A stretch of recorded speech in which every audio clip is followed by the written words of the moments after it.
ত্রয়োদশ জাতীয় সংসদ নির্বাচনে কৃত্রিম বুদ্ধিমত্তা এবং সামাজিক যোগাযোগ মাধ্যমের অপব্যবহার নিয়ে গভীর উদ্বেগ প্রকাশ করেছেন নাগরিক প্ল্যাটফর্ম বাংলাদেশের আহ্বায়ক ও সেন্টার ফর পলিসি ডায়ালগ সিপিডির ফেলো ডক্টর দেবপ্রিয় ভট্টাচার্য।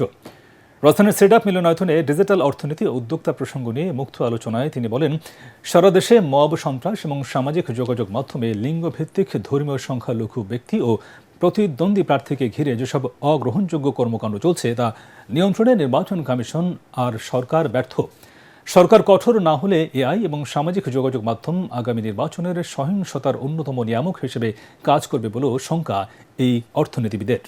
ভিত্তিতে সামাজিক যোগাযোগ মাধ্যমের ব্যবহার, এর মাধ্যমে যেই ধরনের সহিংসতা প্রচার করা হয়, বিদ্বেষ এবং ঘৃণা প্রচার করা হয়, নির্বাচন কমিশন এই ক্ষেত্রে সম্পূর্ণভাবে ব্যর্থ শব্দটা কঠিন হবে, এখন পর্যন্ত অত্যন্ত নিষ্ক্রিয়ভাবে দেখা যাচ্ছে। এর মাধ্যমে দেশের ভিতরে নারীদের প্রতি, ধর্মীয় এবং জাতিগত সংখ্যালঘুরা আছেন এবং নির্বাচনের প্রতিদ্বন্দ্বিতাকারী প্রতিনিধিদের সম্বন্ধে যে মিথ্যা তথ্য, যে অপপ্রচার ইত্যাদি হচ্ছে, তা নিয়ন্ত্রণের জন্য কোনো ধরনের উদ্যোগ সরকারের পক্ষ থেকে আমরা দেখছি না।